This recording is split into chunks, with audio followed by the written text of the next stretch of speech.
Hello students, मैं कुछ IIT JEE की प्रॉब्लम्स करा रहा हूँ।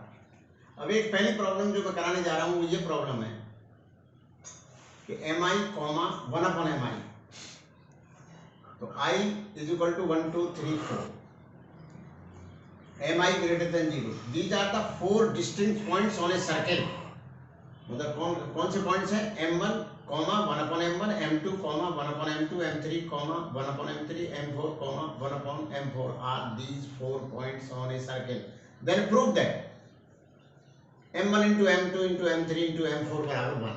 अब इसमें ये थोड़ा सा आईआईटी जेईई की प्रॉब्लम है, तो थोड़ा तो कंसेप्ट होगा, तो ट्रिकी है। इसमें ट्रिक है। आप मान लीजिए कि सर्कल का इक्वेशन क्या है, सॉल्यूशन। सर्कल का इक्वेशन जनरल इक्वेशन होता है x square plus y square plus 2gx plus 2fy plus c बराबर 0। ये होगा।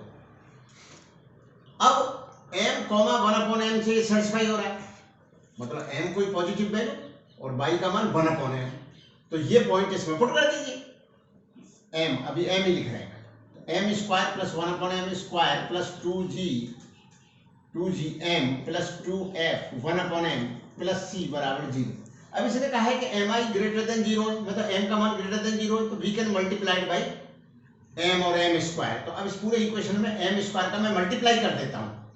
मल्टीप्लाई कर दिया जी, तो ये m4 हो जाएगा, ये प्लस 1 हो जाएगा, 2gm³ हो जाएगा,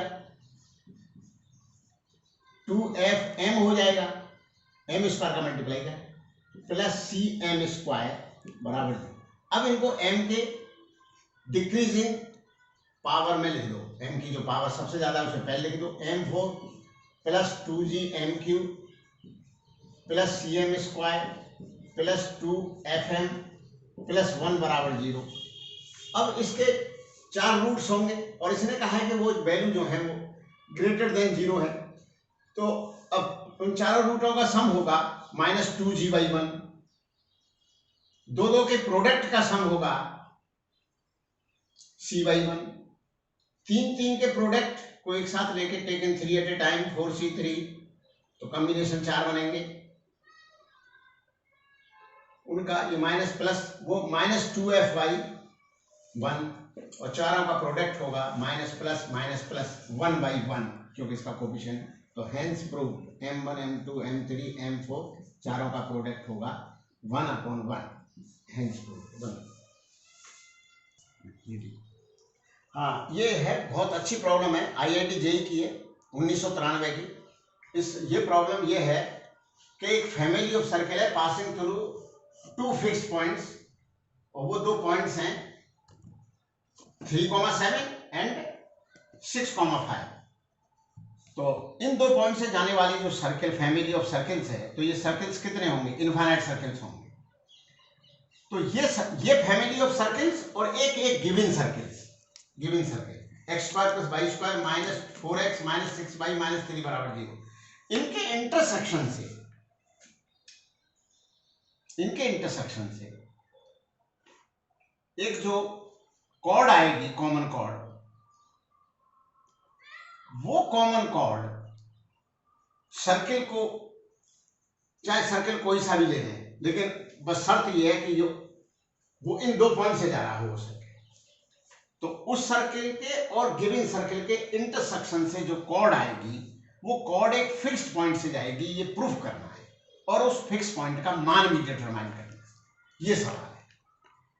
अब इसका अपन सॉल्यूशन बताते हैं कि 6,5 और 3,7 इससे सर्किल जाना चाहिए बार बार, चाहे रेडियस कितना भी हो।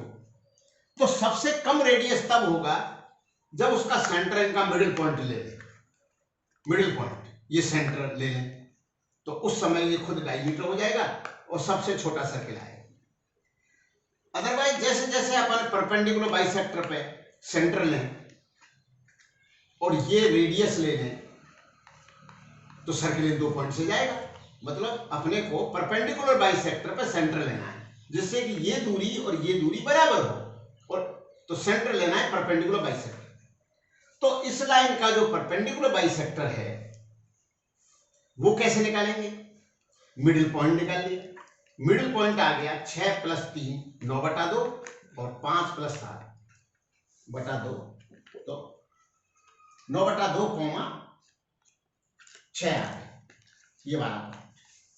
यहां से जाए लाइन परपेंडिकुलर बाइसेक्टर, इस लाइन का स्लोप अपन कैलकुलेट कर लेंगे 7 - 5/3 - 6, तो ये हो जाएगा -2/3, तो इस लाइन का स्लोप हो जाएगा 3/2। तो इसका मैंने इक्वेशन लिख दिया परपेंडिकुलर बाइसेक्टर का, बाई -6/x - 9/2। एक पॉइंट पता है और स्लोप पता है, तो इस लाइन का इक्वेशन आ गया।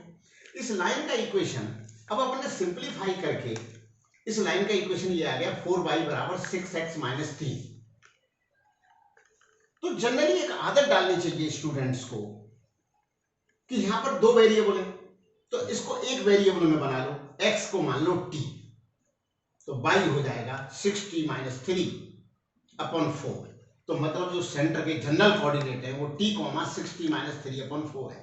अब इस सर्किल का जनरल इक्वेशन लिख देते हैं, तो ये रेडियस ले लेंगे और किसी भी पॉइंट x, y से इस सेंटर का दूरी को लिख देंगे, दूरी का स्क्वायर लिख देंगे इसके स्क्वायर के बराबर, तो इस सर्किल का इक्वेशन हो जाएगा। तो सर्किल का इक्वेशन यहां लिखा गया है y - y1 6t - 3/4 का whole square plus x - t का होल स्क्वायर बराबर। तो पहले अपन ने ये बराबर लिखा, फिर माइनस करके 0 लिख देंगे, बराबर 6t - 3/4 -5 का स्क्वायर प्लस t - 5 का होल स्क्वायर। हम ये भी कर सकते थे और इधर भी कर सकते थे, वो एक ही बात है। चाहे हम इस दूरी का स्क्वायर लिख सकते थे, इसका लिख सकते, वो एक ही बात आती, कोई फर्क नहीं पड़ता, क्योंकि ये पॉइंट परपेंडिकुलर बाइसेक्टर पे है, तो ये दूरी और ये दूरी बराबर है। ये लिख दिया, फिर इसको माइनस करके बराबर 0 लिख दिया।